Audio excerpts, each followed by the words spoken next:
To prepare for the Final Destination, yeah, I did. We did. So sorry. Yeah, I watched all of them. Actually, on the plane ride up to Vancouver, I started watching them, and it was a bad idea because A, it's a plane, that's a problem, and B, I'm screaming every time someone dies, and I forget that people are sleeping all around me in this plane.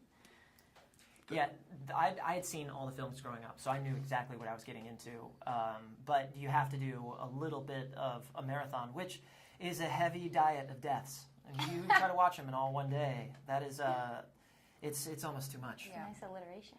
Yeah, to prepare for this, it was, for my scenes, there was no preparation. Other than watching the movies and, catching up with everything. But, yeah, what you see is what you get. How do you prepare for laser eye surgery? How do you become, get emotionally into that death scene? So there was no preparation. It was just, all right, speculum in my eye. Let's get ready to die. I just told my friends, can you just Jackie's method. Just punch me in the face a few times.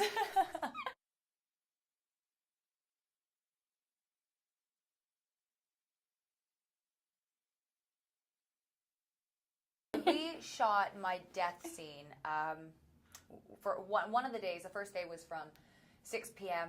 to 9 o'clock in the morning. And they numbed my eye all night, and the speculum was in and out of my eye probably 70 times. So, yeah, it was grueling because, they'd fix, you have these, not to mention these bright lights on me, this camera that's so close to my face with this just speculum. Oh, well, we got to figure out this lighting. I'm like, okay, guys, we just hang out here with the speculum in my eye, and then the head vice, and it was very tough. Should have been a lazy eye the next day. I did. I finished at 9 a.m., so I went back to downtown Vancouver, and I was like, hey, guys, you're a little sexy. Yeah. Yeah, complete lazy eye.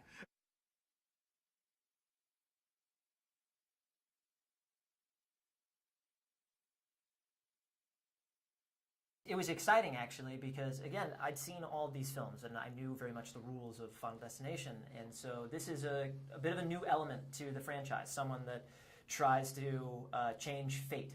And for him, Peter basically starts out the film with his whole life in order, and he knows exactly how he wants to live and how to get there. And then these terrible things happen that he can't explain, but he has to find an answer, and in doing that, he gets dark, which is really fun. Yeah, it was really fun, and it was cool to play, all different spectrums of the human personality. It was a challenge.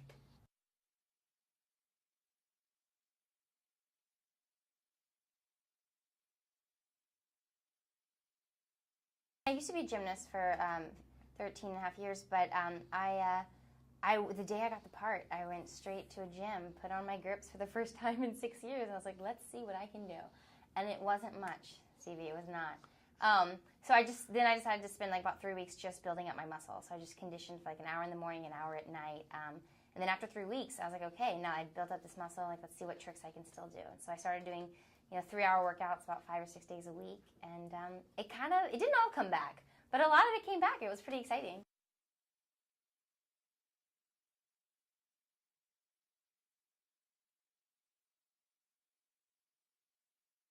He was just so incredibly passionate. Stephen Quayle is incredibly talented, and he's always thinking 30 steps ahead. And when I found out that I was cast for this movie, it was incredibly daunting and a little intimidating to know, okay, Stephen Quayle has worked alongside James Cameron on The Abyss, Titanic, Avatar, so he wanted to prove himself, and he did. He nailed it, and he took each and every one of us out to dinner, spent some time with us, got to know us. And he was just honest in a good way, and those grueling hours, he was the kind of guy who said, I'm passionate about this, I love it, I love what I'm doing, I don't care how tired I am, I love this movie, and I love what's going to happen in this.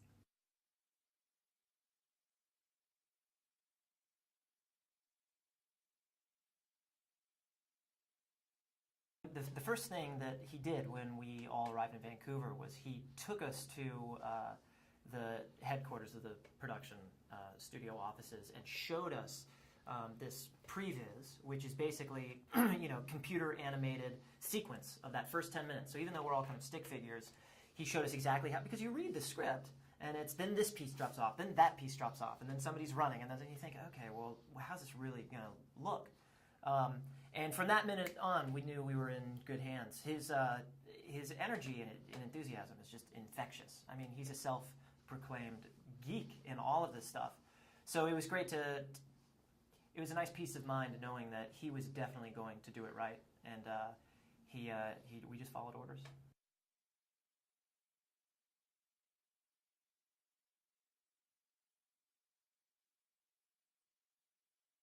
They were just great with the gymnastics, because they knew how all these tricks were still pretty new for me again, and that I could only probably do them 2 to 5 times. So it was great just how supportive everyone was. And if I would try the trick and I would completely fall, which happened, they'd be like, "It's okay, Ellen. Just get back, do it your best, try it again." So he was great.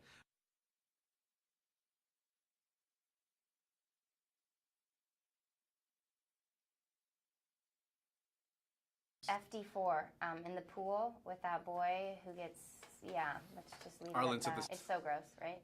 It's disgusting. I still just remember from the first one, the girl just stepping onto the street and getting hit by it. It just comes out of nowhere, and everybody. Yeah. I literally think I threw my popcorn.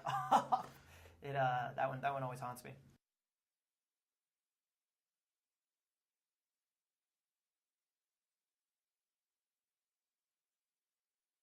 Every day you learn something. Every day you learn, and particularly on this one, I've never worked on 3D before. It's a very specific technical process.